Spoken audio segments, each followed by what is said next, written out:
Okay, let's start then. Let's keep it on time. So thanks everyone for coming. I will read some introductory remarks and then we'll go to the presentations, okay? So first of all, I would like to thank everyone that is involved in this exchange of views, as well as all the participants, citizens, and institutions that are seeing us online. I won't take much time because I do feel that the focus should be on the speakers and afterwards on the Q&A session. However, let me take a few minutes to share some political information and some technical details. Politically, this event has four main objectives. First, start a debate inside the European Parliament on unidentified anomalous phenomena, which is a topic that is dear to thousands of Europeans. The feedback that I've been having from several EU citizens and outside the EU borders has been overwhelming. Secondly, to decrease the stigma associated with the topic inside important sectors of our society, such as civil aviation, the military, journalism, but also politics. Third, and probably the most important, it's essential that all the debates surrounding UAPs is based in the scientific method and held in close cooperation with public institutions, the academia, civil society, and all the professionals that are willing to open and voluntarily share their experiences. Fourth, and lastly, the path of the European Union in regards of UAPs must be made with transparency, data sharing, and accountability, so we don't lose our credibility in a topic that is dear to many of our constituencies and citizens. Whatever the findings, we must foster this scientific approach to improve our institutions.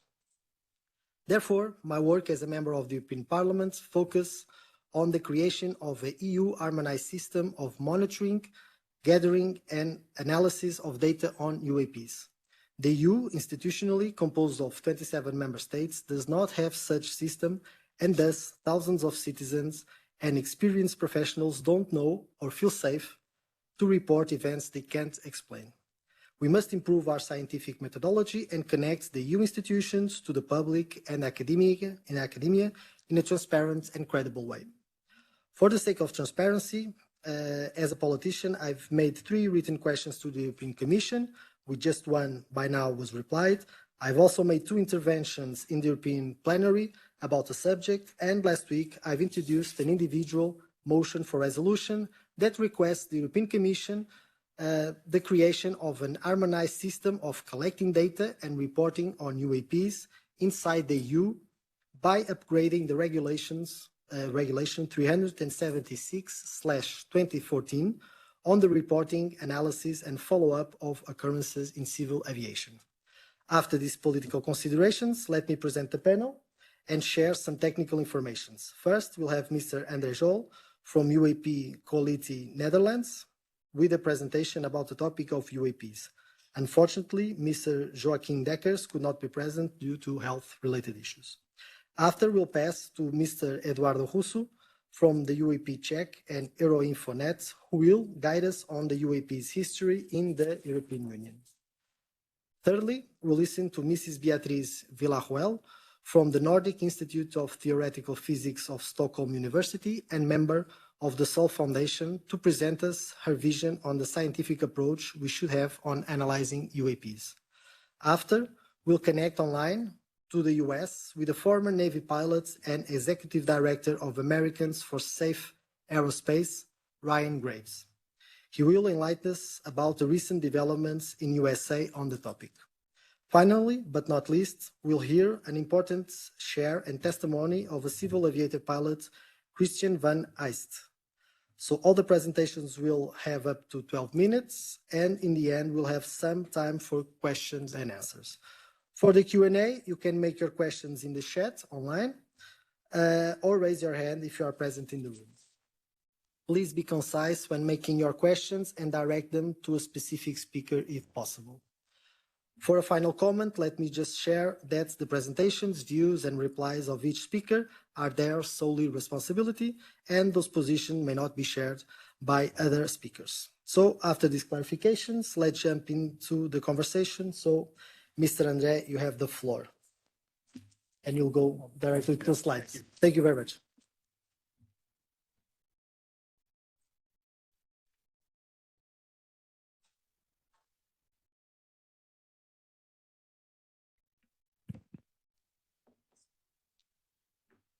First of all, I'd like to say I'm very honored and privileged to be here, and I'd like to thank very much Francisco Guerrero for organizing this historic event. We, from the UAP Coalition Netherlands, are an independent NGO, and we represent the interested professionals within aviation, armed forces, and police who did have an encounter with UAP anomalous, unidentified anomalous phenomena. We also promote research, awareness raising, cooperation and regulations regarding UAP together with a dedicated team of volunteers. So it's essential to understand the significance of UAP, how they intersect with safety of our airspace, with our security and our collective consciousness. So let me first try to explain what are UAP. In a way, the most straightforward definition is this is anything which is in space, air, on land, or in the sea that cannot be identified.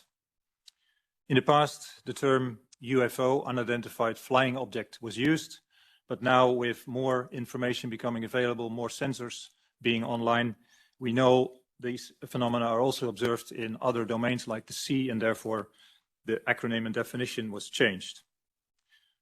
Over the years, there has been an increase in evidence based on a wide range of instrumental observations, for example, infrared, radar, photographs, videos, but also visual observations by trained observers, meaning pilots, military personnel, airfield personnel, scientists, etc., and also civilians. Near collisions involving military or commercial aircraft have actually been reported in the past. Many observations have also been done at military airfields with storage facilities for nuclear weapons and at nuclear power plants. We feel this is therefore really a serious topic. In recent years, many trained observers like pilots and people from the military have actually come forward with their experiences and their observations. Now, what are we actually talking about? I've taken a slide from the organization UAP, which is the French official governmental organization which collects data on UAP, analyzes these and reports on these. It's actually the only officially recognized organization as such in Europe, but of course there are also many civilian organizations doing similar things. The main message here is actually that, first of all, most of the observation can be explained by, for example, aircraft, drones, satellites, planets, meteors, etc. However, as you will see in category D, there is a percentage of about 3%, and this is also the case in many other databases, which cannot be explained. And this is the interesting part of UAP. As said before, Eduardo Russo will talk much more about the history of UAP in Europe and outside of Europe. Now, the question, of course, is why should we care about UAP? Why are they important? And the other question is, are they really real? Well, you could argue if UAP are not real, that means that over the past 80 years, trained observers have been seeing things which are a fantasy. This does not appear to make sense, as we very much rely on these same professionals to be good observers in their professional capacities. Now, secondly, I think it's interesting to hear what key leaders and key people, for example, in the US, are actually saying about the topic of UAP. So I want to show you a short presentation where various people are speaking out. If there would be sound. Can there be sound also? That would be nice. Try to put the sound. Where?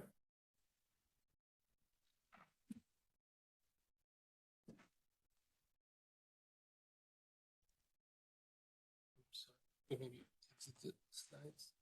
Put the sound. Okay. The slide. Yeah. Okay. Hope this works.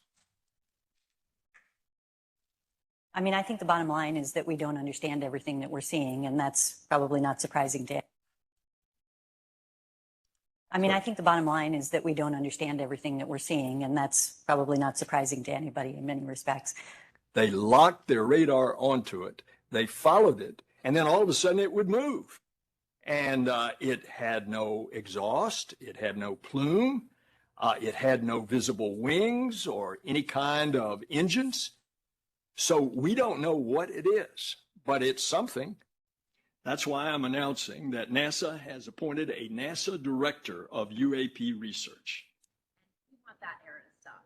If you see something that they cannot identify, we need to know what that is. There's footage and records of objects in the skies that we don't know exactly what they are. We can't explain how they move, their trajectory. They did not have an easily explainable pattern. This topic is something that has been placed in the science fiction category. However, the occurrence of UAPs near our military bases has been documented and poses a national security threat, especially since so much about them is virtually unknown. Okay, I think that was really interesting to listen to these statements. Another development in the US has been that in 2022, the All Domain Anomaly Resolution Office has been starting, which was explicitly established on the request of the US Senate. It's a department inside the Pentagon that collects and analyzes UAP observations from US governmental professionals and regularly reports on the results. Now, there's a lot to say about these reports. I will not do that here. I believe that Speaker Ryan Graves will give some more insight in his own experiences as a pilot, but also talk about how the interest in the topic in the US has been growing and what are the recent US policy developments. The next question is, can we conclude that UAP poses a potential risk for flight safety? If a commercial pilot with passengers encountering a UAP, this could lead to confusion, distraction, and potentially even a risk of accidents. With 32,000 flights per day in the EU airspace, we feel it's necessary to address the topic. By understanding and addressing the UAP topic, we can enhance the safety and security of our skies. And Christian van Heijst will give some of his experiences and also experiences from other pilots. Another key aspect is the security concern. In this era of heightened geopolitical tensions and rapid technological developments, the presence of unidentified objects in our airspace raises questions about surveillance, defense capabilities, and potential threats. We feel it's imperative that these issues are explored and addressed. It's also interesting to note that China has issued a shoot-down order of UAP in at least one and possibly several provinces. They're using AI to research UAP data, and they consider UAP to be a national threat and a flight safety issue. We also know that the Russian government is aware of UAP and doing research on this topic. I mean, I think the bottom line is that we don't understand. Yeah, sorry for that. So the next question is, what are the specific characteristics of this 3% of UAP which is not explainable? What makes it unique? Experts use the term the 5 observables. Positive lift. That means they have the ability to fly without apparent means of propulsion or lift. Instantaneous acceleration. They can reach very high rates of speed in a very short amount of time. Hypersonic velocity. They're able to travel faster, very much faster than the speed of sound, with no sonic boom or other physical effects. Transmedium travel. They seem to be able to seamlessly move through space, air, and water. And low observability. They're able to conceal themselves from visual and sensor observation. So this means that they represent a significant challenge to our current scientific knowledge and understanding. It's good to see that increasingly scientists are coming forward who consider UAP to be real objects that need serious investigation. By studying UAP, there is the opportunity to push the boundaries of our understanding of physics, technology, and perhaps even the nature of our universe. Beatrice Villarroel will of course say more about the research needs and also what is currently being done. The last thing I'd like to talk about is the importance of taking the UAP witnesses seriously.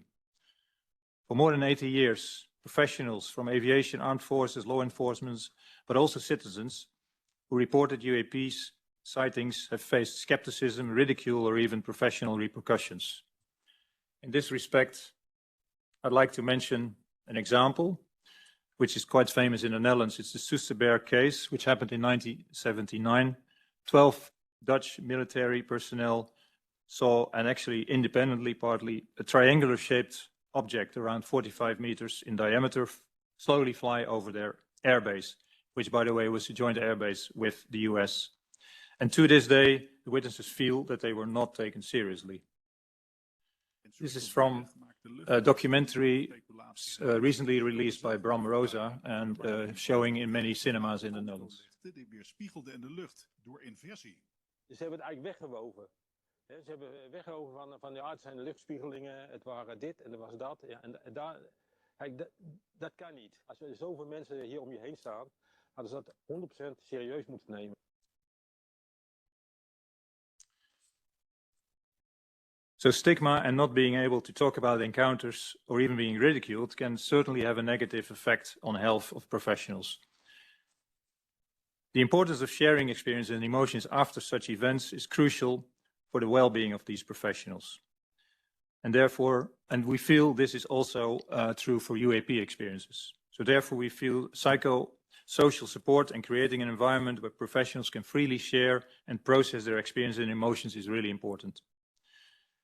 And in that respect, and it was already said by Francisco, we feel it's crucial that policymakers do create an environment and the required legislative frameworks to allow witnesses to feel comfortable coming forward with their experiences and knowing that they will be heard, respected and supported.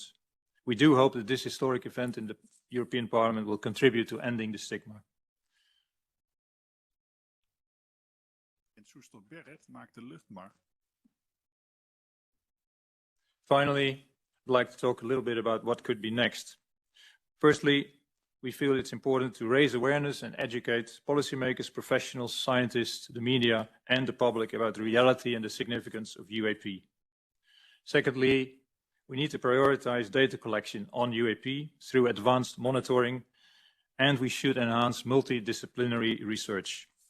By leveraging expertise, technological research resources, and international collaboration, we can gain a deeper understanding of these phenomena. Thirdly, we need to establish clear protocols and procedures for reporting. This includes channels for pilots, military personnel, other trained observers to report sightings. And lastly, we should include UAP explicitly in relevant EU legislation, for example, on aviation safety and in the space law.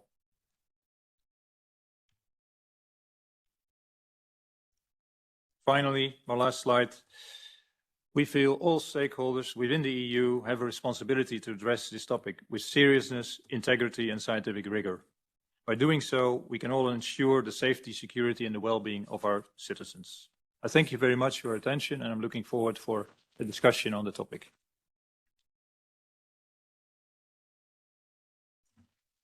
If you want to applaud, you can applaud. If you feel safe to applaud, it's okay. Don't be tense. You're free to do whatever you want, so don't worry. So now we'll pass the word to Eduardo Russo.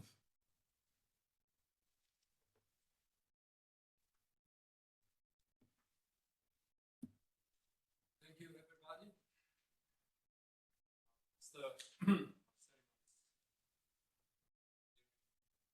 Yeah, open the mic. Okay, now it's working. Well, the historical European context. UAPs are not just an American phenomenon, as some may think or believe. It's always been a global phenomenon with sightings and testimonies from all over the world. Europe has always been in a central position as of sighting reports, even before the American public discovered the flying saucers in the summer of 1947.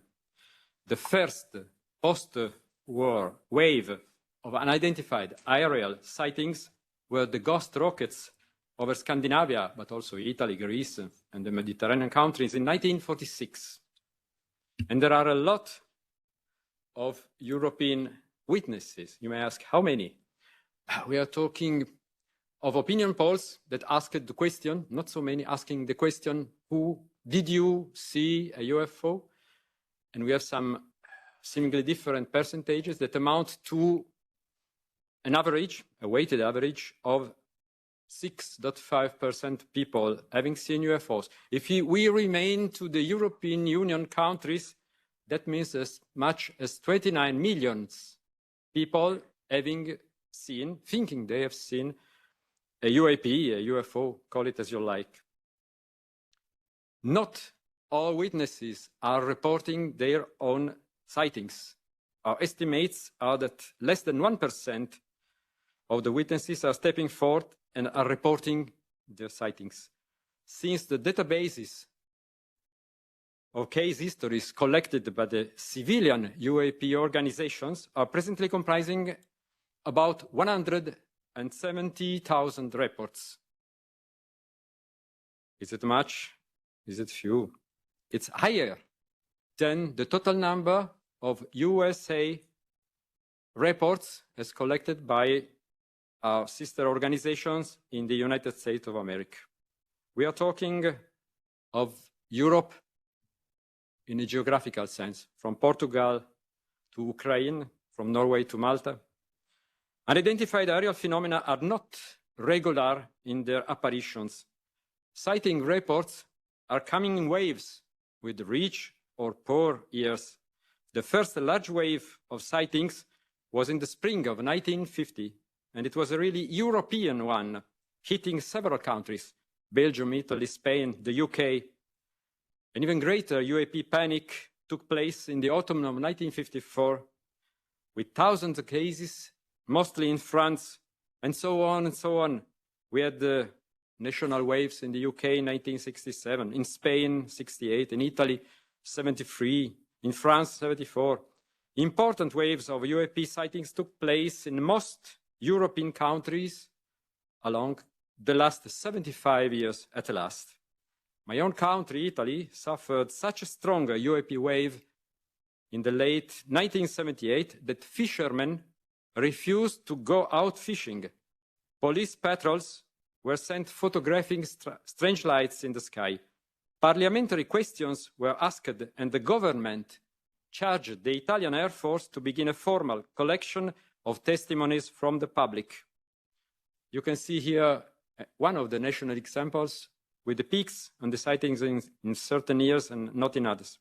Even if 90, 95, even 98% of those UAP phenomena are later identified and explained with known natural phenomena or man-made objects, which is precisely the grassroots activity of us UAP investigators, we are left with a small, yet not negligible, residue of anomalous cases totaling thousands of UAPs in the strict sense, unidentified, in a European scale.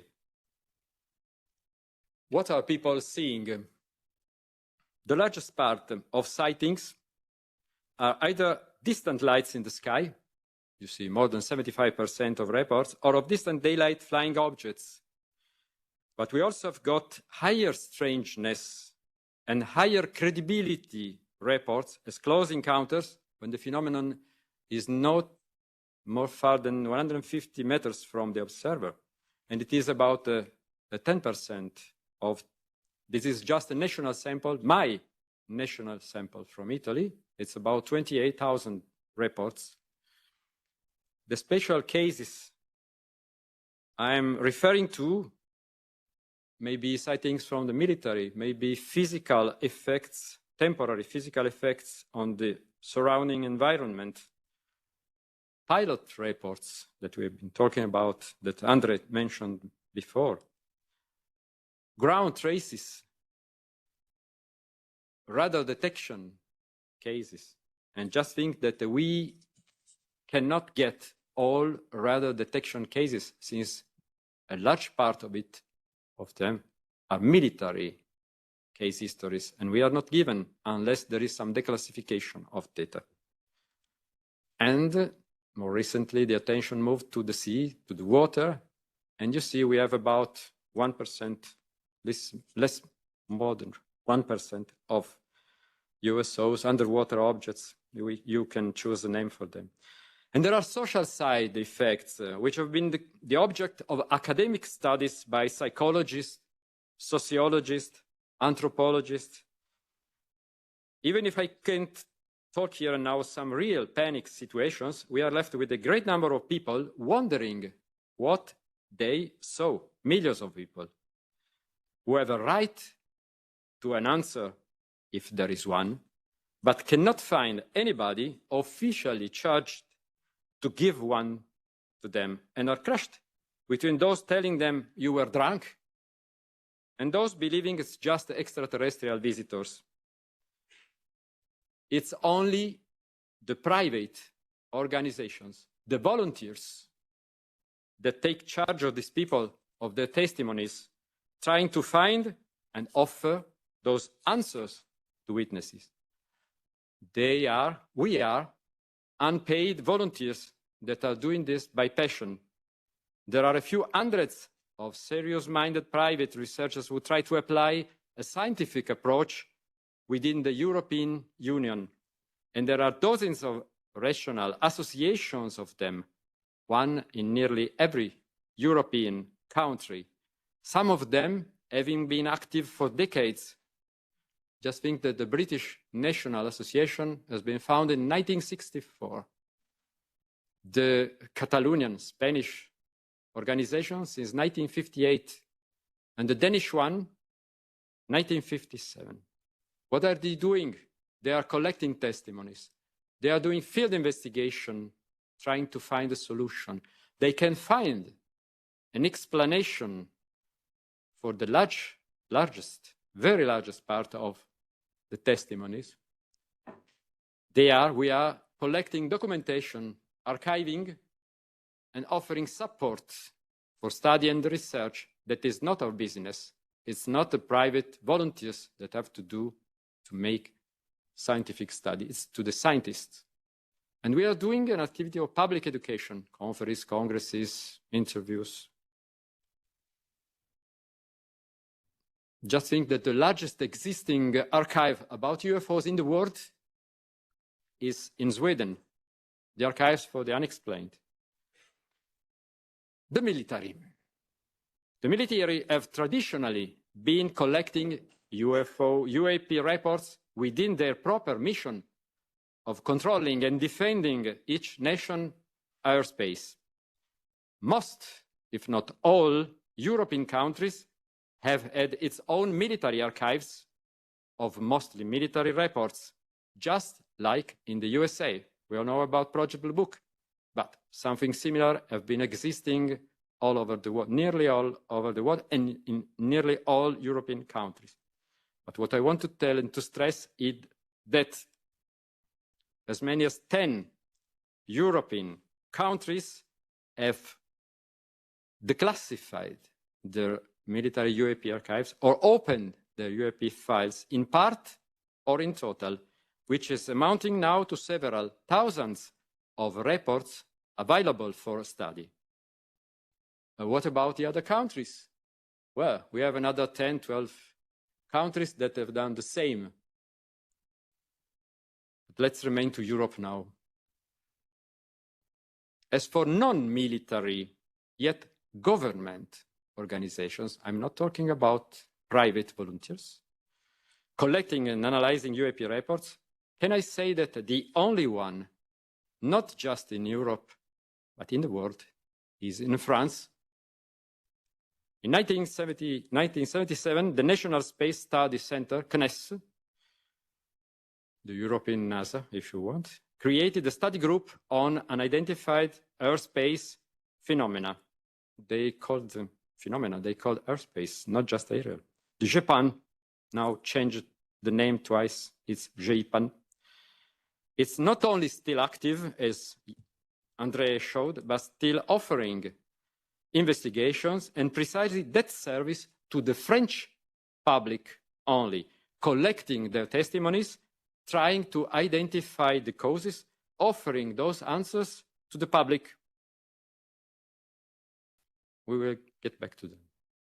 What about the politicians? Well, they have been involved since the beginning. Parliamentary questions were asked in most European countries since at least 1950. And the European Parliament got its own share of them too. You may see that there is a collection bias here because I got too many Italian ones, but we are sure that France had quite a collection that has not been collected properly. And around Europe, can I say that Europe is including the United Kingdom? Look at how many. You know, the British Parliament is a special kind of parliament. 110 parliamentary questions since 1950. Not bad. And the Euro Parliament, 9. Even if we take away the 2 ones by Francisco Guerreiro that elevated the total, it's 7 times more. But not just questions. We have a precedent when in the last few months of 1989, Belgium, the country we are now sitting, suffered a heavy wave of sightings, several thousands let's say 1 month and a half, taking the local UAP study group, the SOBEPS, la Société Belge d'études des phénomènes spatiaux, to have a collection in 2 volumes of several hundred pages. Well, it was a European, no, not yet. It was a Belgian member of the European Parliament, I should say for chauvinism, of Italian origin, Elio Di Rupo, later becoming the first minister of Belgium years later, that asked a question and obtained that the Committee of Energy, Research and Technology of the European Parliament began an investigation. The committee charged an Italian scientist that was a member of the parliament at the time to do that work. And he offered a proposal of resolution, not creating a new office, but giving the French Japan, we told about, a European status. Then the action went another way, the legislature finished, and it remained like that. So the ball is once again here. What are we doing about it? What are you doing about it? We don't know. This is a very short and quick panorama about European history of UAP and UAP studies.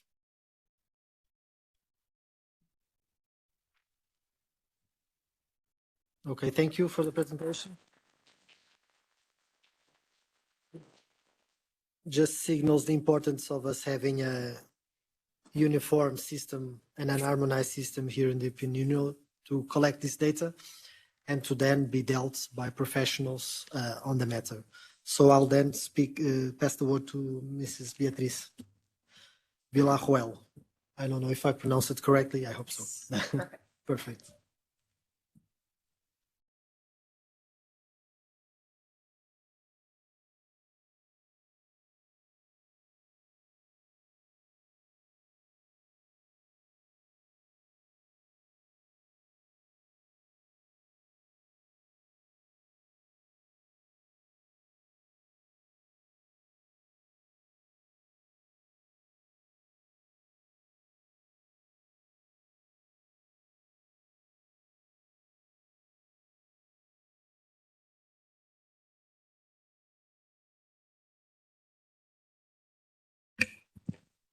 It's a pleasure to be here. Thank you for inviting me. So I will tell you about science and the UAPs. So in 1952, on 19th of July, on an airport, Washington National Airport, the air traffic controllers, when they were looking at the radars, they saw multiple weird objects that shouldn't be there. And this was seen on several radars. And later, also witnesses like stewardesses, pilots, saw things in the air at the same time. And during these weeks, especially during these 2 consecutive weekends, there were multiple objects seen, multiple radars that were moving had weird movements, really big speeds, and many witnesses saw this. There were something like 500 sightings in US of UFOs reported that month, like 35 times more than on average. And what happened in this time period, where they even had like fighter jets hunting for these mysterious objects that nobody knew what it was. What happened then was that even President Truman had to acknowledge that something was seen. So the US Air Force, on the 29th of July, 1952, they held the largest press conference in the United States after the end of the Second World War to discuss this kind of Washington flap, as it sometimes is referred to. And what they did was saying, well, the radar observations were some kind of weather disturbances, and whatever the people saw in the sky at that time, that must have been some kind of misidentification. And that's where we're going to start this conversation. Welcome to my talk. I'm an astronomer. I'm also L'Oreal UNESCO International Rising Talents Prize winner in 2022. And my research topic, one of my research topics is searches for extraterrestrial intelligence, and that is what brings me here. So we have already heard the very good cases for that people see things that shouldn't be there in the air. And there are multiple really good historical cases where you have where things have been measured with multiple instruments, like was lifted by the RO or Pentagon report in 2021. And now the question is, of course, what does science say about this? The picture is not as bright in science because there's a huge stigma that has been preventing scientists from researching the topic over the last 70 years. It's a really, really serious stigma. It's difficult to publish. And because it's difficult to publish, then if you get some evidence and you cannot get it published, then again, it's said that there is no evidence, so therefore you cannot publish it. You get a catch-22. So right now, the scientific evidence is missing for the phenomenon. It is not established as a phenomenon according to physical scientists. And what I wanted to say was this can all change, of course, because we need measurements, we need data. There is a big mismatch between what has been reported and collected and what has been documented and what the governments know. Many things have been classified, while in civil science, we simply haven't been having the chance to really look into this phenomenon. However, something that is not as stigmatized is searches for extraterrestrial intelligence, which is actually, there are many astronomers working within this topic. So far, nothing has been found. But if you just look at the ET hypothesis for the UAP, we know that there are billions of planets that look like the Earth and that are in the habitable zone. And we also know that we humans are capable of creating a probe like Voyager and Pioneer and send it to another star already now. It just will take a very long time. And we also know that biomolecules have been found on meteorites. So there's a very good case for that there's lots of life out there and maybe even many advanced civilizations.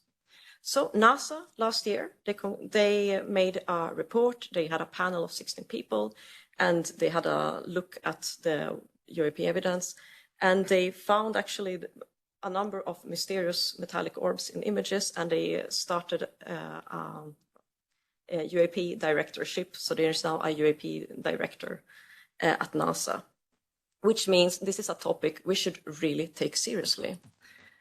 And there are different methods for studying UAPs.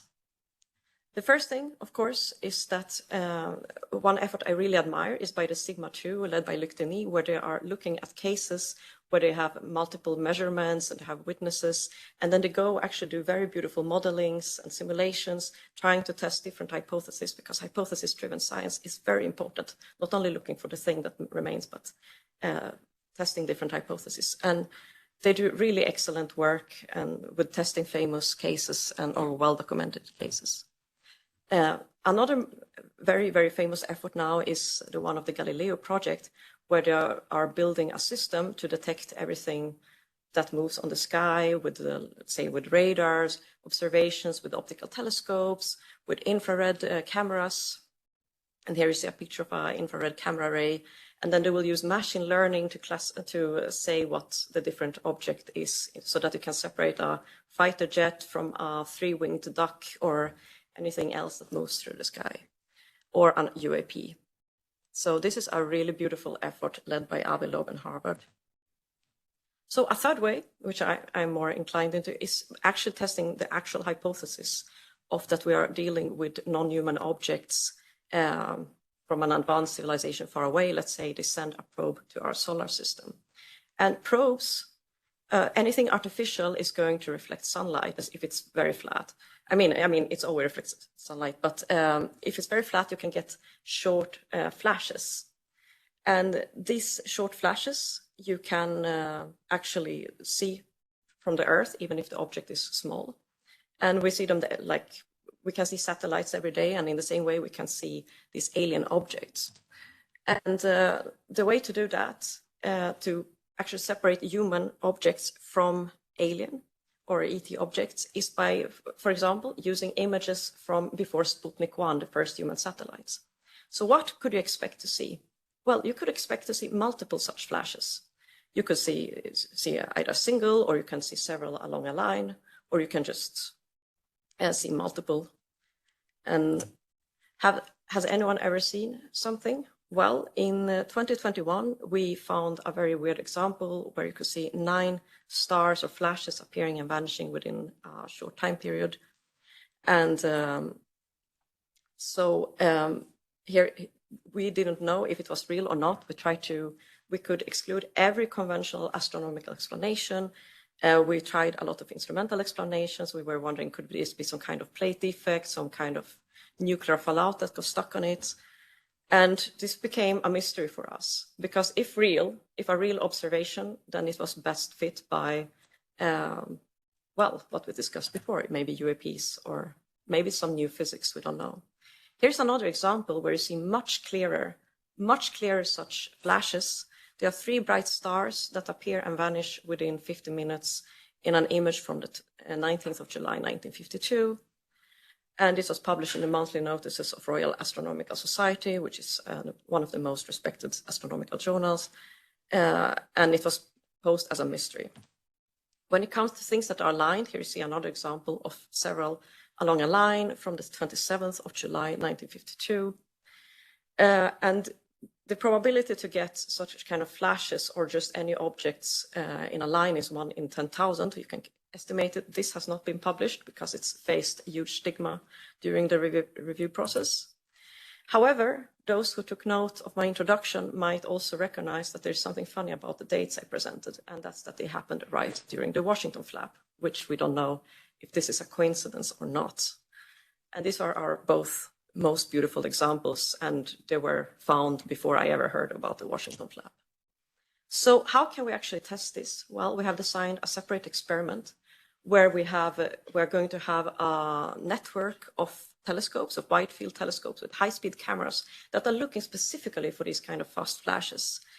And the goal is to detect something, to verify it in multiple telescopes. But once you have multiple telescopes, you can also localize it. And if you localize it very well, you might be able to bring down the object to the Earth. And as I said, we will try to localize the object through the use of multiple telescopes. And by controlling the distance between each telescope, you can actually also focus your searches far outside our atmosphere, because I'm not interested to deal with any human objects. I want to be far away from any satellites or anything of national security interest. And the ExoPro project is going to be specifically designed to avoid anything human. We also have a special method to remove all these millions of pieces of space debris that is currently contaminating our skies. So we have developed a method for that. And we then can get rid of all satellites and all space debris, and we can really focus on flashes from extraterrestrial objects. And once you have an object, you can also characterize it through its spectrum. You can see, what is it actually? Is this flash some kind of reflection, or is it something some intrinsic emission? And now you know the place, you have characterized the object, you know when it appears. You can actually send a team there to pick down the object, because we humans are capable of bringing down objects to the Earth, like was the OSIRIS-REx, for example, brought down a sample of an asteroid in September 2023. It's a very beautiful project. So we have all the technology to do that as well, if we need to. Here was a very nice simulation that unfortunately cannot be shown in PDF. So I will just leave you with the topic of what can European Union do for us scientists to be able to carry out our research work, to search for UAPs, and to get the infrastructure we need to carry out our research. And I want to thank you for it very much. And so if there are any questions, I'm happy to take them now or later.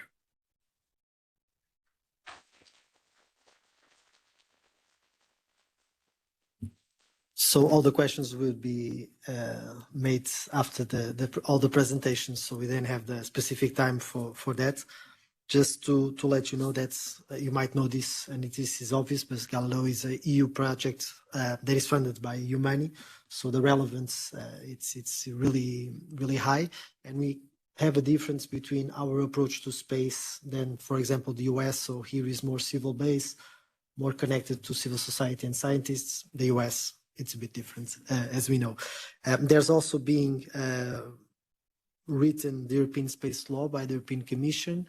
They also made a public appeal to commentaries, and some commentaries from institutions were also presented. So let's see how this law is drafted, this directive. There's a pillar of safety also in this law that I think should be also exploited in the next mandate, exploited in a sense that should be concerning also this topic, and obviously this harmonization, this coordination of instruments that we have should be available to the scientific community. So now let's go to the US to see if our next speaker, Ryan Graves, it's online. Oh. So I'll ask the technical services to check it out, please.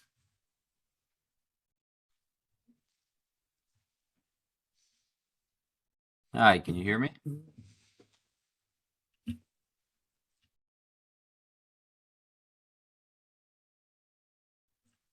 So just a few seconds for us to connect.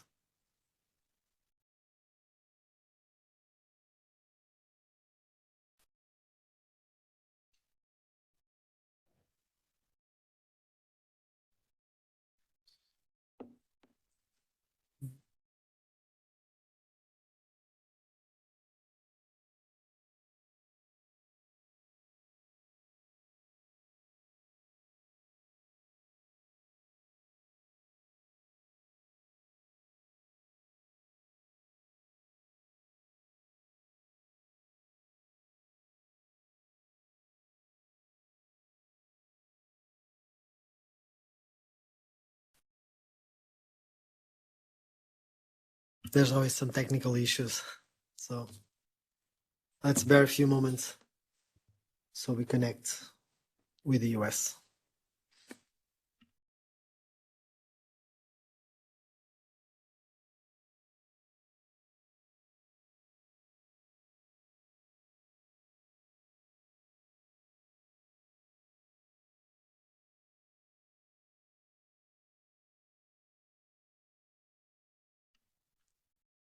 If we cannot connect now, we probably go to the.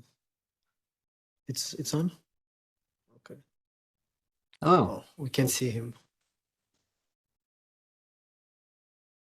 Hi, can you hear me? Hello, Ryan. We can see you. Hello. I can see and hear you. Can you hear me? Listen to you. Just a second.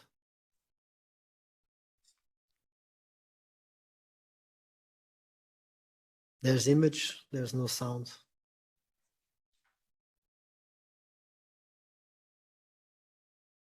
One, two, three.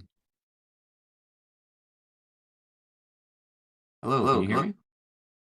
So we have sound, but we have feedback. Just let us try to fix this. Sorry.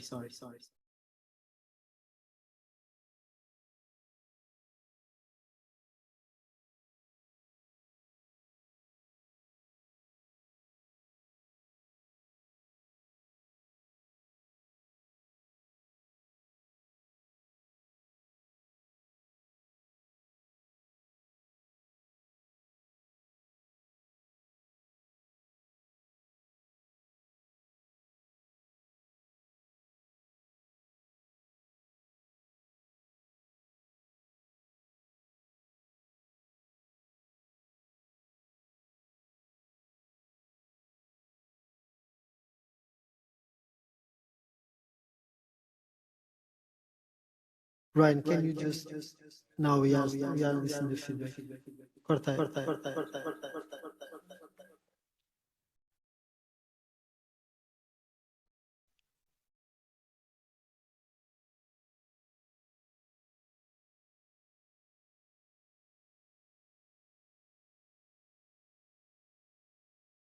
So let's just pass the next speaker probably, and we'll try to fix this technical problem.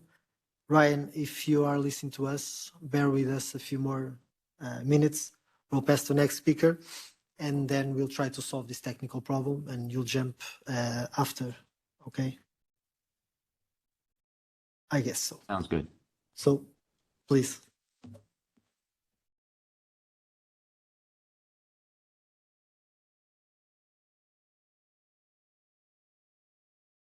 So we now have Christian van Eist, civil aviation pilot. Sorry if I mispronounce your name. It's fine, okay.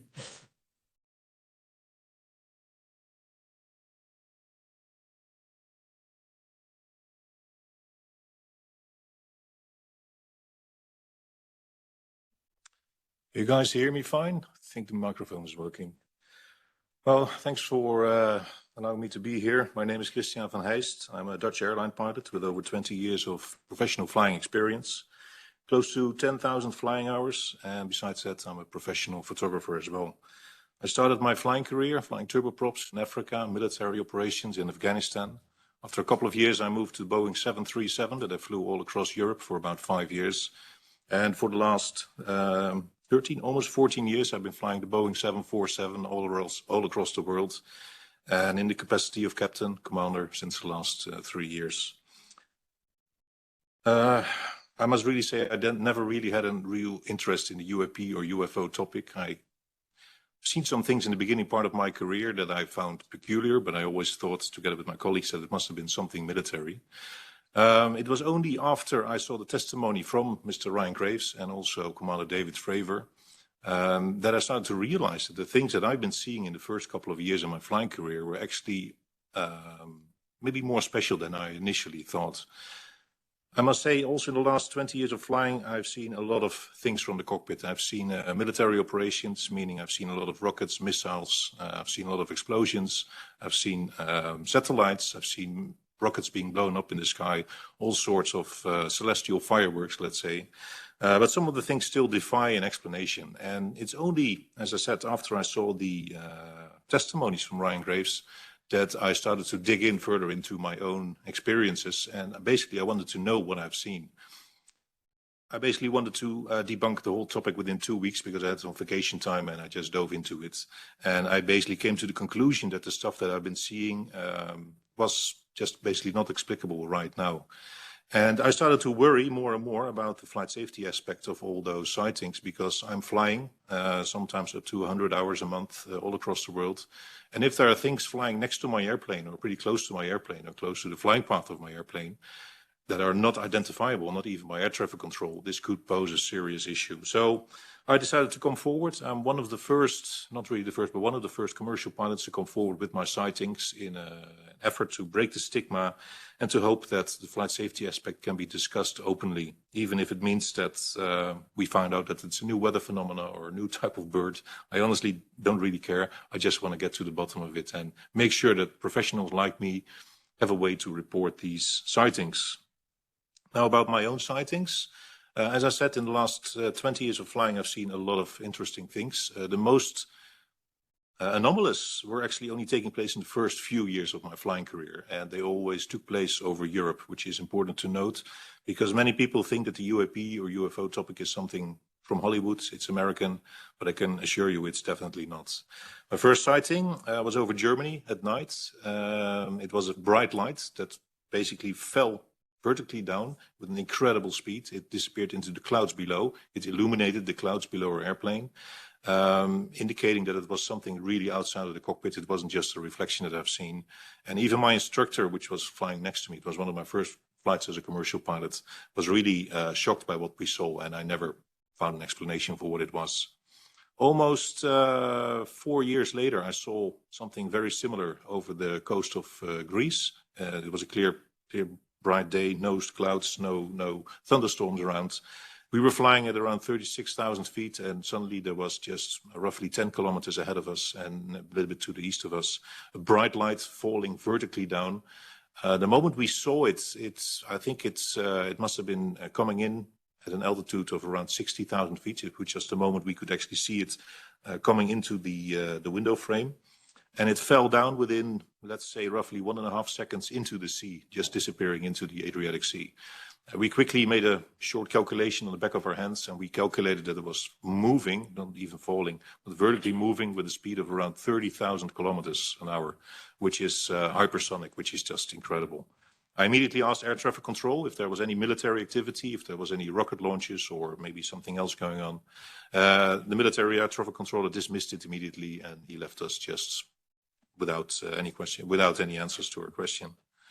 Another sighting, which happened over Greece, it happened in the same night that the carrier group with the USS Theodore Roosevelt, the American nuclear-powered aircraft carrier, was passing by just south of our location.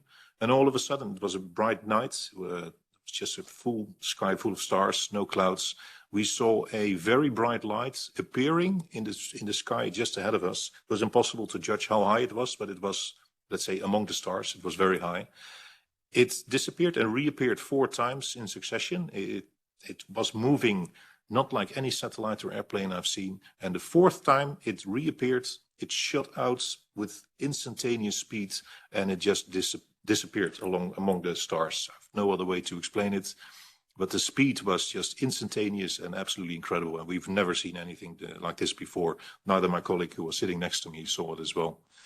As I said, that same night, the USS Theodore Roosevelt was passing by. So our default answer was, well, it must be something military, probably connected. But still, it was always in the back of my mind because I simply cannot even imagine what type of technology or propulsion could generate such an instantaneous speed.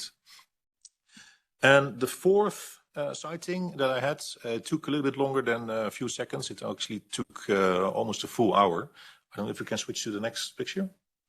It was a flight over Spain from Amsterdam to Malaga with a Boeing 737. We just passed into Spain over the Pyrenees. It was sunset. The sun had already set below the horizon. And all of a sudden, my colleague is asking me if I could identify the strange type of flying airplane that was, or flying object that was ahead of us. As you can see in the picture here, it had a really strange shape. And the reason why we were really curious on what we were seeing is that we were flying already at an altitude of 41,000 feet, which is significantly higher than most commercial traffic. We were flying this high because we're pretty much empty. And we also got a direct course to the airport of Malaga because the airspace was pretty much empty. We were the only ones flying there, so we didn't have to follow any airways, highways in the air. And for about 15 minutes, this object, whatever it was hanging ahead of us, significantly higher, and it didn't show any signs of a contrail, no tail, no engines, which you normally see when we spot other airplanes in the sky. And after about 15 minutes, it didn't move relative to our position. It didn't change altitude. It didn't grow bigger or larger or smaller, indicating that it would move to or from us. So after about, as I said, 15 minutes, I contacted air traffic control, the civilian air traffic controller, asking what type of airplane it was, because we were just wondering what kind of machine this would be. The air traffic controller was really surprised. He said, no, as far as I know, you guys are the only one over the entire Iberian Peninsula. So he asked us to describe what we saw, and he was absolutely clueless. And after a couple of minutes, he came back to me. He said, well, military air traffic control wants to know what you guys are seeing because they're very interested as well. This was, by the way, in 2010. I'm not sure if the date is important, but anyway, it was already a while ago. So military air traffic controller was interested. I told him all the details, and he basically confessed to us that there was no known traffic all the way up to Morocco, for as far as he knew. No military activities, no weather balloons, absolutely nothing going on. So we were just left clueless with what we've seen. We saw the object all the way up till our descent into Malaga, which was almost 55 or 60 minutes later. And for a full hour, we just saw this object straight ahead of us. It didn't really pose a threat, for as far as I know, at least. It was pretty far away. But for the longest time, it's now already 14 years ago, I've just been wondering what I've been seeing. And I'm really disappointed that I was never able to report this sighting anywhere. Later on, I found out there are websites like organizations like UAP Check or MoveOn. For me as a professional, I was not really interested in the topic, and I was not even aware of those organizations. So I was just left absolutely clueless with my sightings.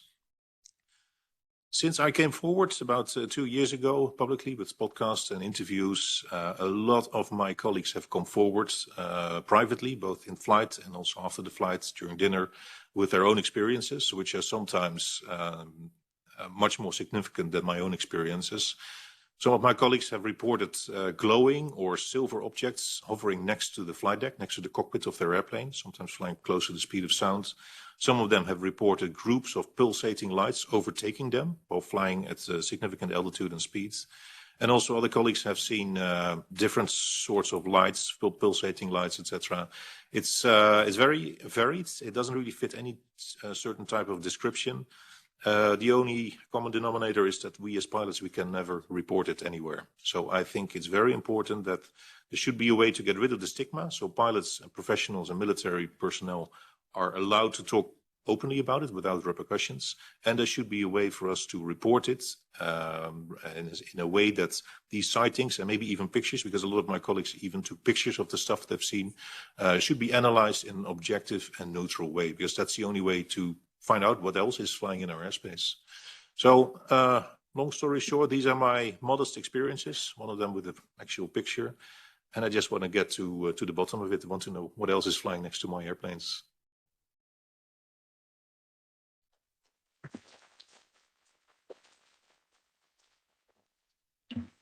Thank you. Let me underline the courage that it takes for several professionals to talk about their experience, but also our responsibility of not taking them seriously, and do create a system of transparency that professionals of this specific area, but others, can feel free and safe to report their findings, and then having the scientific methodology to analyze this data and understand what it is, besides the noise that we all know surrounds this topic. So I think we should focus always on the experience, on the technical parts, on the scientific approach that we should have to these debates, but also the political initiative that should also lead here in the European Union, because we are talking about thousands of flights that occur every year in the European Union. And well, this phenomenon is not just related to civil aviation, but also space. And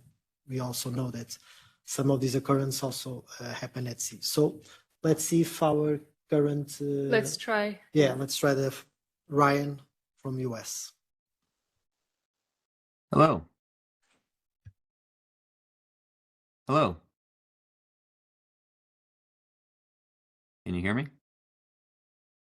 The anticipation. It looks like they can hear me online. Hello, Ryan. Can you hear us? Yes, I can hear you. We can hear you. We cannot see you. No image? Is your camera on, Ryan? It is, yes. Yes. So we solved one part of the problem. It's better than nothing. Let's try to have an image also. Bear with us.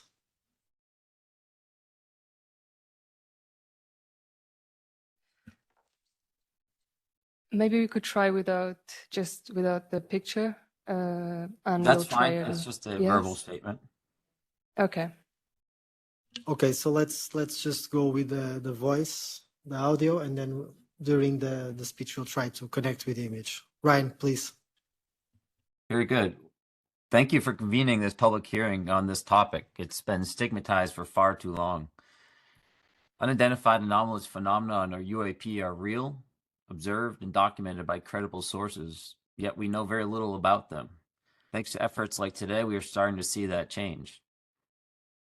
My name is Ryan Graves, and I'm a former F-18 pilot with a decade of service in the United States Navy. I have witnessed advanced UAP firsthand, and I founded Americans for Safe Aerospace to support other aircrew and military witnesses and investigate this mystery. Today, I would like to call attention to 3 critical issues that demand our immediate attention. 1. Pilots are seeing UAP every day. We need to trust their expertise and support them coming forward.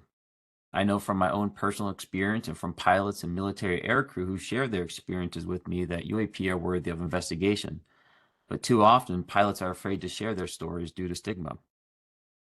To understand UAP, we must start by collecting the data. As we convene here, UAP are in global airspace, but they are grossly Sorry, Ryan, we just lost the voice. We had your image, we had your voice, we had both. But then, Check. sorry for the technical problems.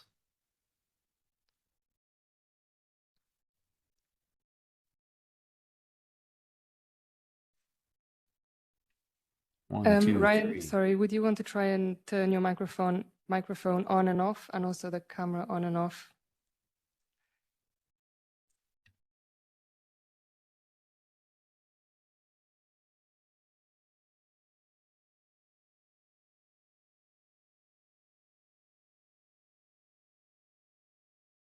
Does that help?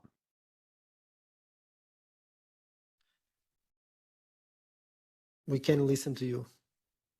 Should we just move forward with the voice? Yeah, we just go with the voice. Sorry. Continue. No problem. All right, very good. To understand UAP, we must start by collecting the data.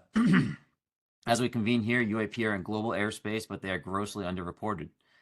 These sightings are not rare or isolated, they are routine. Military air crews and commercial pilots, trained observers whose lives depend on accurate identification, are frequently witnessing these phenomena, but are either unable or unsure how to report UAP officially. 3. Government plays an important role to destigmatize UAP and to investigate the phenomenon. The stigma attached to UAP is real and powerful. It silences commercial pilots who fear professional repercussions and discourages military witnesses from sharing their reports. Governments can help by taking reports seriously and creating mechanisms to collect UAP data and investigate and evaluate it to solve this mystery. 4. UAP are a global phenomenon, and international civilian collaboration is important. There's enormous potential to work collaboratively to better understand UAP. Whether it is through advocacy, international dialogue, or scientific collaboration, the scope of UAP will not be fully understood without global civilian partnerships. I'll take a moment to share my story. Excuse me. In 2014, I was an F-18 pilot in the Navy Fighter Attack Squadron 11, the Red Rippers, and stationed at NAS Oceana in Virginia Beach, Virginia. After upgrades were made to our jet's radar system, we began detecting unknown objects operating in our airspace. At first, we assumed they were radar errors, but soon we began to correlate the radar tracks with multiple onboard sensors, including infrared systems, and eventually through visual ID. During a training mission in Warning Area Whiskey 72, 10 miles off the coast of Virginia Beach, 2 F-18 Super Hornets were split by a UAP. The object, described as a dark gray or a black cube inside of a clear sphere, came within 50 feet of the lead aircraft and was estimated to be 5 to 15 feet in diameter. The mission commander terminated the flight immediately and returned to base.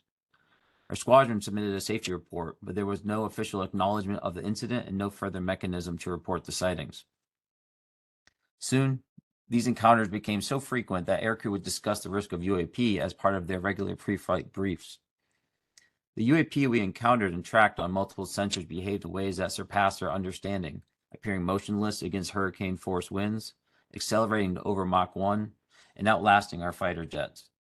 This experience, shared by many other aircrew along the eastern coast, continues nearly a decade later, and the identity of these UAP remain unknown. Recognizing the need for action and answers, I founded Americans for Safe Aerospace. We believe that UAP present an urgent priority for both aerospace safety and scientific inquiry. Our focus is on improving public education of UAP, breaking stigma, and working towards better transparency and disclosure. I'm proud and honored that more than 12,000 people have joined us in our mission at safeaerospace.org. Anyone can join, and I'm confident this is just the beginning. Last year, I testified before the U.S. Congress. The organization has also become a haven for military and commercial aircrew who have witnessed UAP. One of the biggest challenges these witnesses face is reporting and the absence of safe intake processes. We are actively working with commercial and military witnesses who have come forward to us and shared their accounts. We work with each witness on a case-by-case basis depending on the witness's goals, but typically they contact us for help navigating official channels in the U.S. government. In cases with policy implications or where further investigation may be possible, we have helped witnesses share their experiences with members of Congress, professional staff of the Senate Armed Service Committee, investigators at the All-Domain Anomaly Resolution Office, which is tasked with investigating UAP, and other agencies. The majority of witnesses who have contacted us are commercial pilots at major airlines. Often they are veterans with decades of flying experience. Pilots are reporting UAP at altitudes that appear to be above them at 40,000 feet, potentially in low Earth orbit in the gray zone below the Kármán line, making inexplicable maneuvers like right-hand turns in retrograde orbits, or J-hooks. Sometimes these reports are reoccurring, with numerous recent sightings north of Hawaii in the northern Atlantic. Some of these reports may represent Starlink satellite flaring, but many defy easy explanations. We are working to improve resources to assist pilots with these identifications. In January, I'm proud to share that the Safe Aerospace for Americans Act was introduced in order to give commercial pilots an official, confident, and direct channel to report UAP encounters. If pilots see something, they should be able to say something and learn from it. Other witnesses I work with are military veterans who are sharing UAP encounters with our airspace and oceans. The most compelling involve observations by UAP by multiple witnesses and sensor systems. In these cases, again, most witnesses want their accounts documented and evaluated by the U.S. government, but there is much more work to be done by the U.S. military to support UAP reporting. I believe military and commercial aircrew witnesses who reach out to Americans for Safe Aerospace are just beginning. We're really only scratching the surface, and more witnesses will share their experiences once it is safe to do so. We believe that safe reporting is crucial to uncover the truth and better understand UAP, and we are committed to supporting pilots and advocating for their voices to be heard by elected leaders and government officials. Briefly, I want to share a few of the problems and challenges that we face addressing UAP in the United States. First, at the most fundamental level, the need for improved reporting and data collection cannot be overstated. I believe more than 90% of UAP events go unreported in the United States. Secondly, UAP transparency remains a challenge. UAP represent a national security problem as much as a scientific opportunity. As a result, there is a delicate balance of UAP information that can be made available to the public responsibly. The U.S. military has a vested interest to keep military secrets secret. Even under landmark UAP transparency legislation, the Disclosure Act of 2023, that was passed into law with several key provisions removed, such as the Civilian Review Board, the President, as Commander-in-Chief, has a right to delay disclosure of UAP records indefinitely for national security reasons. Therefore, there is a unique role and public benefit for nonprofit organizations, academics, scientists to study UAP and make those findings publicly available. I'm happy to report incredible progress has been made on this front.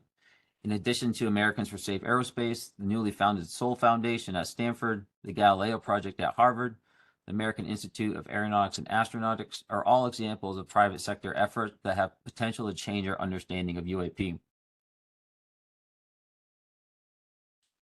The U.S. military is taking this issue seriously because it continues to detect hard-to-explain events in defended airspace. As recently as this December, Langley Air Force Base in Virginia, which hosts the F-22 Raptor and helps defend Washington, D.C., was subject to waves of mysterious UAS overflight with a range of sizes and configurations.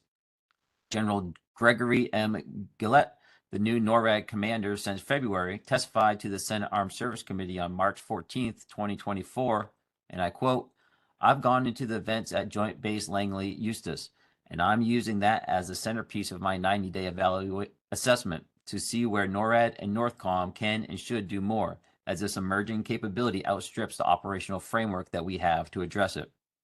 End quote. In addition, the All-Domain Anomaly Resolution Office in the Pentagon announced earlier this month that it is also deploying purpose-built hyperspectral sensors to military bases and training ranges to detect, track, and characterize UAP.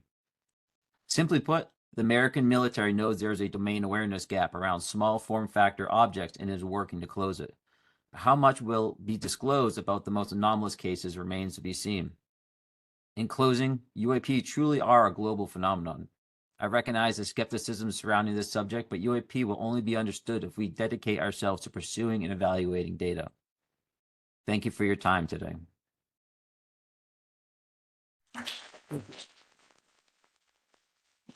Ryan, can you just test your camera, please?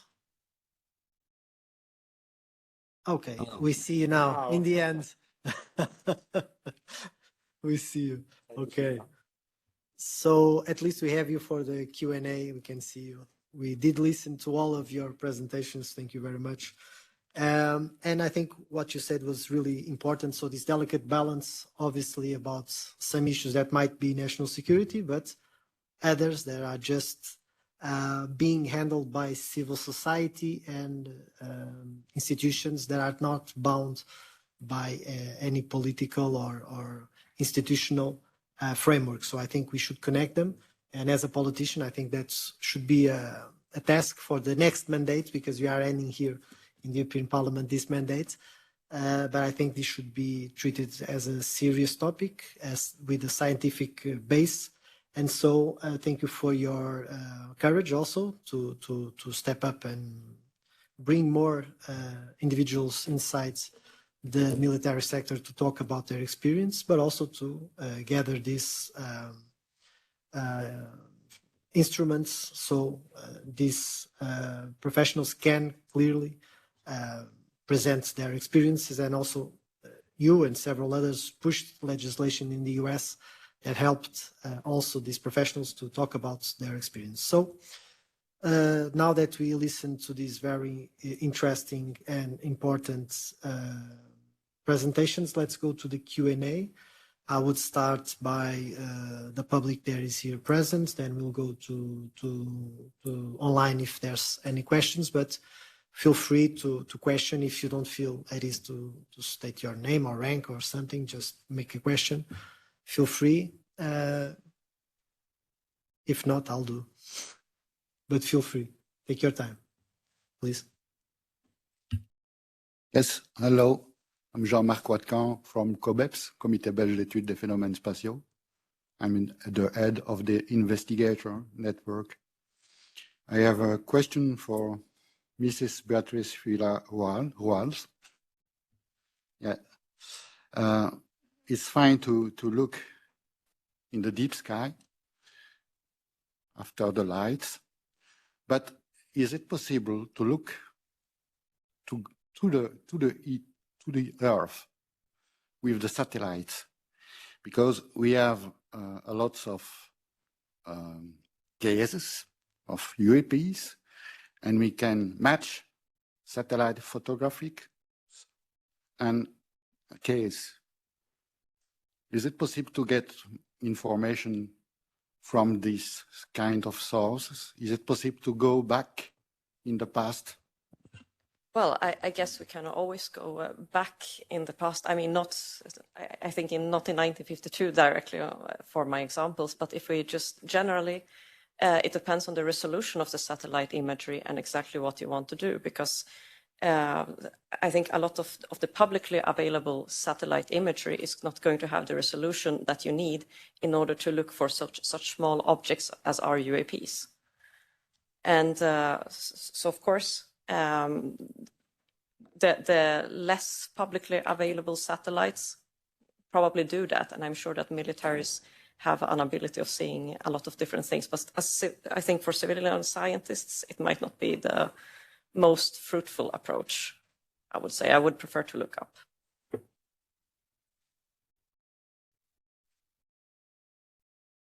Yes. So just for those who are here in the room, if you want to make a question, do it. You just press here the button, you speak to the micro, and then you shut the micro up. And yeah, please. Hello, I'm Frederik de Laere from the Belgium UFO hotline, and we receive every year about 200 observations. We are very critical, skeptic, you may say, because since the start of our hotline, we received 3,700 observations, and only 54 we cannot explain.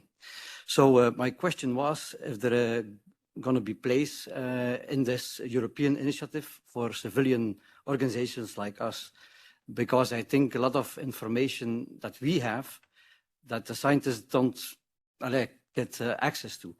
So that was the question. So I guess that was directed to me. Yes. Well, there's a political decision. So I introduced this individual motion for resolution that has to go to a specific committee that has to be decided by the service of the parliament, and then it is approved or not by the chair of that committee with the consensus of the other groups. This is just the first phase, but I think if you have a political will, then you can adapt that will to a position that is specific in the legislation. And I do feel even by the experiences that are here brought up, that civil society and several NGOs should also be included in this process, so we can absorb the maximum capability of their experience and data, and then analyze it through probably a multidisciplinary committee. But for me, it's obvious that the civil society must be involved like it is involved in so many other issues. And so I think we should also stop the stigma of talking about this, because let's put into the final point. Imagine that this is nothing. Perfect. At least we all know, we all have the data, we can all arrive to the same conclusion. But if it's not, we also all have the data, we all arrive to that conclusion. And so the path should be this, and I think politically we should always include civil society, although, as Ryan stated, some issues may be from national security concerns, but I would say that those would be just a slight minority. But again, civil society should also be included, of course. Yeah, please. Thank you. My name is Lee Dines, and I'm the European Advisor for the Scientific Coalition of UAP Studies. The SEU is a think tank consisting of scientists, engineers, and other professionals who dispassionately research UAP. SEU has over 250 members, many from European countries, and approximately 90 of our members have PhD degrees. My question is to Christian. Christian, what steps specifically can be taken with the aviation community to encourage pilots to report UAP sightings without fear of ridicule or professional repercussions, ultimately fostering a safer environment for data collection and analysis? I think first of all, there should be a form or a way, or maybe an app where pilots, professional observers can submit their sightings, including all the data that they can provide, altitude, location, duration, you name it. And besides there should be a central point for collecting that data and analyzing it, maybe in reference to other sightings, known sightings, or even space and weather phenomena. And I think the only way to do that is by basically build up a centralized database organization to collect that data. And I think in the EU it makes sense to centralize this on a European scale. There are some initiatives locally for different nationalities, or sorry, different nations to collect the data, but I think this should be a European database.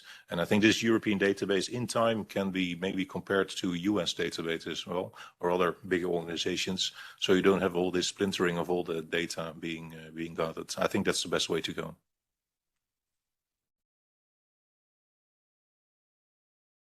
So let me just make a question that pop up here on the chat online.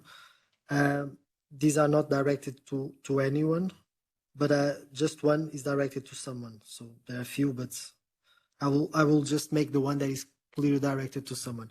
So to Ryan from Gulam Sentinel News, he's asking, are you satisfied with Arrow's latest reports, and are you happy with the aftermath of that report in the media? Ryan, to you. Sure, I'll take that one. Well, generally speaking, no, I'm not satisfied with the historical report that was released by the All Domain Anomaly Resolution Office as of late. Now, I won't pretend to be a historian of the UAP topic going back to the 40s or earlier. However, one thing was clear is that the language and the dismissal that was inherent within that report did not align with the Joint Chiefs of Staff recommendations for reporting UAPs that went out to all service branches. And in that reporting, they were very clear that this was a serious issue that was occurring internationally as well as domestically, and was a concern both for aviation safety and for our domain awareness. So I think that the report did focus on a few key areas, and they chose what they elected to speak about. But I think that the precedent of caring about this from a defense perspective is ongoing now and more important part of the conversation. So to answer the second part of that question is I would hope that the press would be more engaged in the national security angle of this than the little green man side of the conversation. Okay, thanks. Just they were popping up a couple of questions. I'll just run through them quickly because they are really straightforward. Does the European Union have any plans for implementing UAP study and reporting programs? No. And yes. So no, it doesn't have. Yes, because I introduced an individual motion resolution that I hope it gains track. Not probably in this mandate, but let's see. Does anyone know if there's any animations made on recent UAP sightings which are available for developing education materials? No. Does the European Union have any plans for communicating this topic more efficiently with the public? Also no. And so a question directed to me. Do you have someone to replace yourself once you stand down from the parliament? I hope so. So we are 720 next mandate. So I do hope there's a broad scope of parliamentary members also from different groups that talk about this issue. So I don't think this should be focused on one individual political member. And for Ryan, what one thing could encourage Europe and the US to talk more about with each other on these issues? And I will add up if there should be like an international political move inside the UN, for example, to really connect this political drive also, because here it was stated that the tools, the methodology should also be combined, or else we're just probably talking about the same events and we are not double checking the events and the facts. So to you, Ryan. Yeah, I think that's a great question. So from the perspective of the UN, I think it has a significant role to play as far as quarterbacking the coordination across Europe to be able to report this from an aviation safety perspective. Not only to quarterback it, to bring different players to the table in the context of aviation safety, but what happens with that data, bringing in experts to understand it, and then also looking at conflict lines. I believe the study of UAP and identifying unknown aircraft and objects within our airspace is critical for our national security. So around combat zones, around tension areas, our ability to identify these objects and deconflict from potential conflicts is extremely important. Okay, now here. Yeah, thanks so much. I'm Danny Ammon from the German group GAP. We are a UFO investigation group in Germany, and I'm also a medical data scientist. And I want to add on to the conversation that started with Frederick and also Lee, and where we landed at some kind of a EU database collecting UAP data. I want to put a name on it. I'm proposing FAIR UAP data. FAIR is an acronym from Research Data Management, which says data for research to be done on that needs to be findable, it needs to be accessible, it needs to be interoperable, and it needs to be reusable. So all of these aspects, all over the more than 70 years of UFO or UAP research that has been done, which we've heard about today, we haven't been able to wholly collect data or to realize this FAIR data synonym or acronym that I just talked about. A lot of people today already talked about data collection and data quality. And this is something we need to achieve. And I think this is something we need resources and funding for, because it's the basis for formulating testable hypotheses on the topic of UAP. Like in the presentation of Beatrice, she formulated a very specific hypothesis, and she showed a way how to test it. And we can do that if we have the right database, but it's not just as the pilots very understandably say, it's not just limited to any border of any state or to the EU or to the USA, because we need data about all of this. And it has to be interchangeable and usable all at once. And this is something that needs to be worked on. Would you agree with me or anything to add to that? Thank you so much. So in my position, yes. So it's a simple yes, and we already have a name that will help further debate on the topic. I don't know if any speaker wants to join on this topic. The only thing I would like to add is I think it's important as well to create an awareness about the topic among professionals that are not really into the topic. As I said, I only stumbled upon the podcasts that I mentioned before, and I started to think about my own sightings. And I think especially among pilots or military personnel, many of them are not even aware about this whole topic and conversation. So I think this should be part of, let's say, training of professionals and creating general awareness. Just a little side note to mention. Also to add that I had a conversation with a few institutions that I will not name because it's not really relevant, but I do feel there's a gap between the reporting of professionals and then the collection of that data and then the analysis of that data. And so there's a big gap between both, which should be eased if we had some type of legislation and tools to help professionals to talk about it and then obviously analyze the data. So there. Yes, my name is Robert Fleischer, German journalist, Exo Magazin TV. My question is to you, Mr. Guerrero. When you talk to scientists, what they say is, first of all, we don't deal with the subject, first of all, because there's this huge stigma, and then second, we have no funding. And if, for example, we have a person that is perfectly capable of studying this at the University of Würzburg in Germany, Professor Hakan Kayal with his interdisciplinary research institute, but he has no funding. So my question is there any chance that you see what could the European Parliament do to provide funding for this kind of research? Yeah, so interesting question, because we are debating the next year budget of the European Union, and we just approved the guidelines, so the political priorities of the next EU budget, which it's already defined in quantities, but you always have some margins to allocate to different programs, and that's the political debate. So we introduced some political priorities. I made one amendment, that was talking about the European space law and the possibility of having finance to research these questions. But in the end, the compromise amendments, that part didn't enter. But again, it was a move to try to politically talk about the issue. But the next mandate will also debate annually the budget, and you can reach the politicians, especially in the budget committee, trying to understand what are the roads available to reach this financing. I think politically, this should be set as a priority, and then people can understand that there are credible professionals, especially in the scientific community, that want to debate this issue in a very scientific way, because we know there's a lot of noise surrounding this subject, but we have the means, we have the funds, we just need the political priority, so then we can channel through the means that already exist. Yes.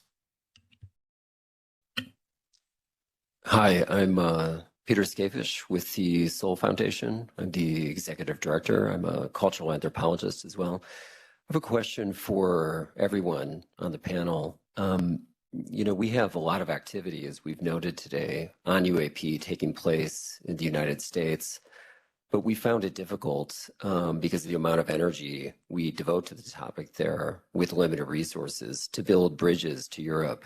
So what could the US government do to help all of you on the one hand, and what could civil society organizations like ours do as well, in the way of collaboration on data sharing, policy building, and even diplomatic and interparliamentary activity? Well, I would say that first, these political discussions are very relevant for us to kind of decrease the stigma surrounding this topic. Also presenting the speakers that have very scientific and concrete experience and positions and presentations is also, I think, a very important step. And then afterwards is just a political will. If you have the political will and you have players in both sides, you can go through very institutions, you can go by parliamentary events, because we know that there's a bipartisan push on the US. Here, we still don't have that political will, but imagine that we have in the next mandate, there then can be like a coalition of efforts to try to push this topic to another level. So again, for me, and I've been here for 5 years, it's more a political will, and then you'll find the tools to arrive to those cooperations. There are, I think, would be gradual. So as we saw, first events, then the exchange of experience, then people get together, then they analyze what can be done, and step by step, we approach this topic in a very scientific and open manner. I would go to that person that was there that I ignored because I didn't see you. Sorry. Yeah, good afternoon. Thank you for the initiative and inviting us. I'm Jose Penedo, Chief Political Affairs of European Union Aviation Safety Agency, based in Cologne. I want to make just a remark, just because there are civilian pilots as well here. There is already a system in place in the EU for reporting. There is a regulation where the pilots and other professionals can report already. It's open to everybody of the professionals of aviation, and this is existing already. That's to say that the EU has been active on that. It's not that there is nothing, as you mentioned, and you can have access to our website. It's explained everything there, and we have been in touch with you, MEP Guerrero, and we have been exchanging. So there is already something there. Can be improved. We can talk about funding and more tools, but it's already something where you can freely, based on just culture, report to the EU, in this case EASA, but on behalf of the Commission and the EU. Is this related to the regular flight safety and airprox reports that pilots are supposed to submit, or is this completely something else? Is this specifically for UAP? For professionals to report. And but is it specifically for UAP, or is it flight no, safety no, no, in general? No. This is a different story. Of course, it's everything. Yeah, but you can report everything there. And of course, maybe we can work on more specific issues, but it's free for you as professional civil pilot to report whatever you see. Yeah, the problem is there are big safety reporting systems in place for every airline, which is contributing to the safety of aviation as we have it right now. But if I file a report just through my own company saying, well, I've seen a funny light in the sky, my company cannot really do anything with that. So the biggest issue is that if it's specifically about UAP, first of all, there's no awareness among pilots for such a database reporting point in place, and it should be clearly communicated as well that there's a call out for all aviators to report these things. I'm not even aware of that, and I'm flying for 20 years now for European airlines, so it's interesting to hear. And I think Yeah, well, I would be interested to hear about that. For example, this would be interesting for pilots in training to inform them about this, or airlines to inform them that the pilots have a way to report it. So for me, it's the first time I hear it. Yeah, but that's the proposal that I made was to improve that regulation, so it clearly states UAP, so it doesn't enter the realm of just safety, because sometimes it's not correlated even with safety, just concerns that pilot have. But the effort is being made. There's some tools. Let's improve them and let's move forward, because clearly there's a gap between the experience of several pilots and other professionals on other areas, and the connection between then the collection of data and then the monitoring and the reporting of those data to civil society also and to institution, because communication is lacking also in several ways. So I'll just give to. Yeah. Yes, thank you. I am Michael Vaillant. I am working for the French GEPANS in 16 years. Just, I am not talking for the GEPAN because I am a private consultant, but I know very well how it works, in particular regarding the methodology and the aspect of data science. And my question, of course, there is, did you think about the aspect of anxiety regarding the witnesses? Because, you know, in the mission of the GEPAN, you have 3 missions. One mission is to answer to the public to the question they have when they observe some things. And you have many people, like we said today, which will observe something in the sky and cannot have a clear answer. So, in a way, it's a question of public education and also helping people. Did you think about this idea and how it could be connected to what you propose? Yes, just to let everyone feel free to comment if you want to jump in at any point. Please feel free to add some comments related to this. My proposal is the principle, is the base for new developments. In my site, I feel that there should be hearings with expertise. Also, public institutions that already work on this field. For us politicians to absorb what might be this structural change that we need to do in EU regulations, so we then have an efficient tool to collect this data, to analyze, to communicate, to educate, also politicians, also professionals, everyone that should be involved in this topic. And so I think the next step, ideally for me, if I would draw the steps, would be having some auditions inside. If this motion passes, for example, we could have it in the specific committee, an audition with key stakeholders. So we then have a more in-depth analysis on how can we construct or reform or improve the existing regulations. Of course. I'd like to comment something, because we talked about the JPAN and you mentioned one of the missions.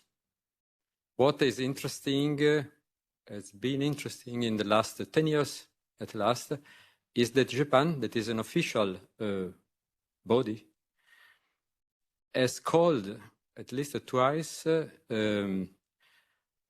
conference, a meeting, a closed shop meeting involving civilian researchers. It was some scientists, it was some UAP researchers getting together to compare methodologies about the collection and analysis of data. This is an example that we should follow. I feel sure that Japan is going on this route, but any other institutional office, procedure, and so on might profit from 70 years of experience and of knowledge of those that have been going on doing this work for free as volunteers, because it's a large quantity of information and documentation that may be shared, not just open another office, like Ryan was saying, the All Domains Anomaly Resolution Office that is not talking with anybody else. We don't even know what they are doing concretely. We can see some output, but there is a large knowledge base spread that should be put together and given to those, the scientists, that are the only ones that should be able to do something with that. We can collect it, we have done it, and so it's a good way to work together. Just to let you know that we have more or less 50 minutes and then we have to end our event. So you can be, because you didn't speak yet. Yeah, thanks very much. Actually, I'd like to come back on the point about the current activities of the European Aviation Safety Agency. Unfortunately, the colleague just left, but we feel the current system we looked at is actually not sufficient. Of course, pilots could use it, but the topic of UAP is really not explicitly included in the regulation. So our suggestion is that we would sit together with a number of civil organizations working on this topic and come up, and of course, including pilots, and together come up jointly with how we feel this could be improved. And I think if we propose this to you, or maybe directly to EASA, that could be helpful. So that's one comment I'd like to make. The other one is actually coming back to the point made earlier about what we could do together with the US.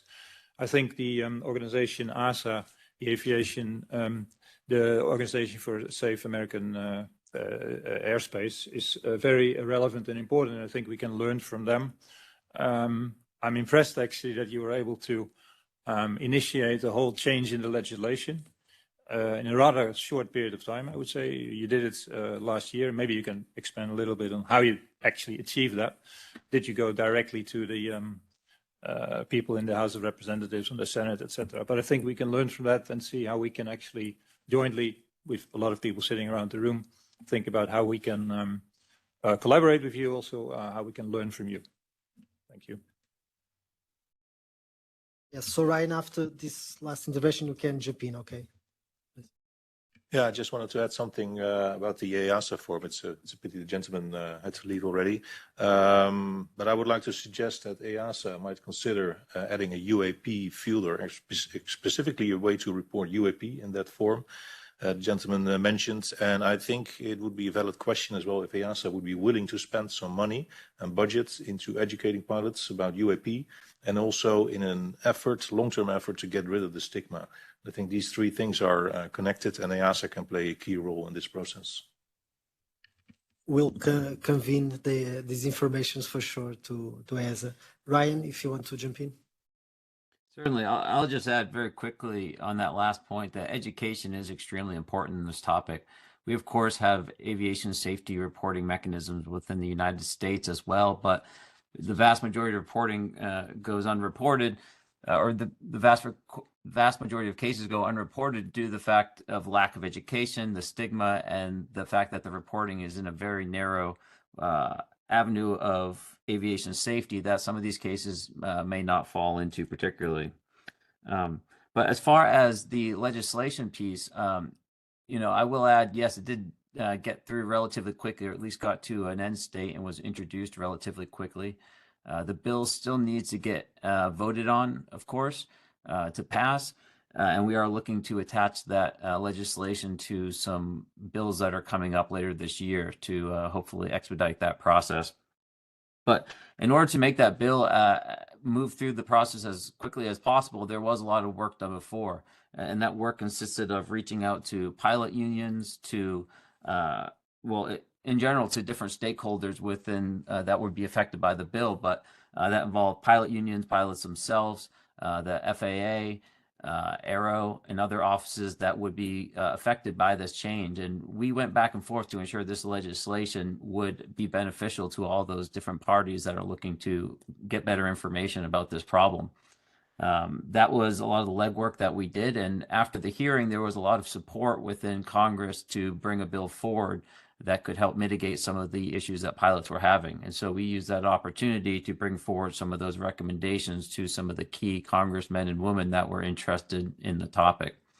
And from there, a lot more vetting, but we were able to grow support for it, and we continue to grow support in both the House and the Senate for that piece of legislation. And we're hopeful it'll get signed this year or voted on this year.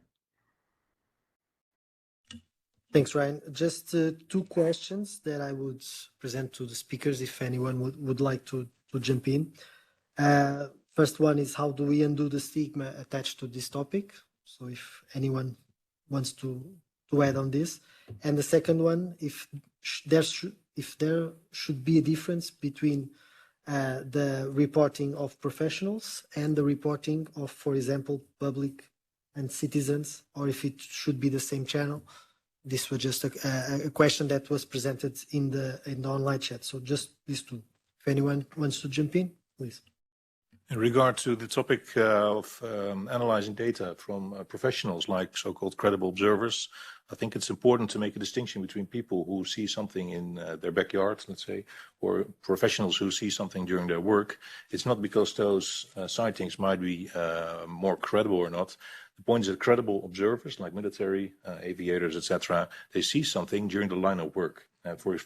If I just reflected back on myself, when I'm flying and I'm looking out of my windows, I'm constantly looking out for other airplanes. I'm looking for, let's say, in my professional point of view, for things that could conflict with my airplane. If I see something that I cannot identify, I try to rationalize it. I know what kind of altitude we're flying. Possibly I can take pictures of it. I can report all the data that comes with it.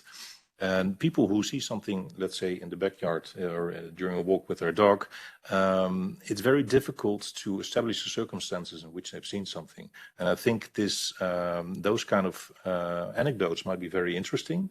It's interesting to collect that data, but the anecdotal evidence from pilots or military observers adds some extra weight because, as I said, we see it from our professional point of view, and we can collect the data under which we've seen those reports, and also, for example, it can be corroborative with radar data from the ground. So I think all these things considered, there should be an emphasis on credible observers who see something in the line of duty. The question was interesting and well posed. Yes, it's completely different to collect data and investigate and analyze data from generic sightings of things seen in the sky. And on the opposite, from pilots or about physical effects or even just photographic reports, they all need a different approach. But this is not starting from scratch. It is already existing. As I said, we have been amassing a sort of knowledge. As an example, I am a national director for the MUFON, the Mutual UFO Network. If you have a look at the methodology manual and the type of collection, the questionnaire forms, they are completely different, the special cases from the generic cases.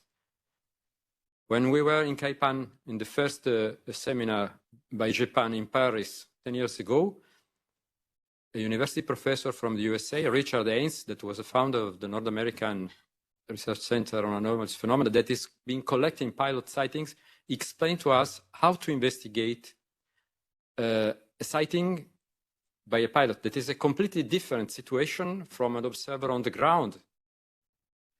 You have to look at different things. You may ask for different data. So yes, we have to have, and sometimes we already have, different protocols for data collection, for data analysis. It's not just a mixed bag where we put everything that is in. It would serve to nothing. That's my 2 cents answer to the question. Okay, so just the last one, because we only have 5 minutes and I have to close. First one and last one, it's Azar. So I'm also teacher, and I think that topics could be a good occasion to make citizen science and to learn to educate young people inside schools or to the critic, and to learn the skies, what they are in the, what there is in the skies, planes, stars, and so on. It's also a good occasion. And European Union have some tools to touch the young people inside the community. Yeah, I feel I have 2 kids, and I feel that now we are just stuck here and not looking at above. Well, I would.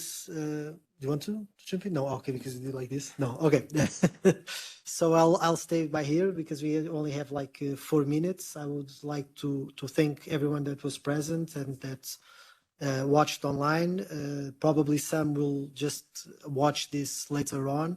Also, thank you to all the journalists that are making good work reporting this credibly, all the professionals that are working scientifically on this topic and that really want that the EU moves ahead and also surpasses the US on these topics. And then we all united can have a very scientific approach on this topic. I do feel that we need a political leadership here in the European Union. I hope that the next mandates can lead us to that path. Again, thank you for everyone that was here, that was sharing their experience, their knowledge to all the questions that were made. And thank you very much. I do advise to follow all the institutions and all the speakers that were here on the social media, because it's always a good place for us to learn about the new developments. And then I will also share this these events in my social media, so feel free to share and then use it as much as you can. Thank you very much again, and a special thanks for our guest in the US that is far but really close to our hearts. Thank you very much to all. Bye-bye.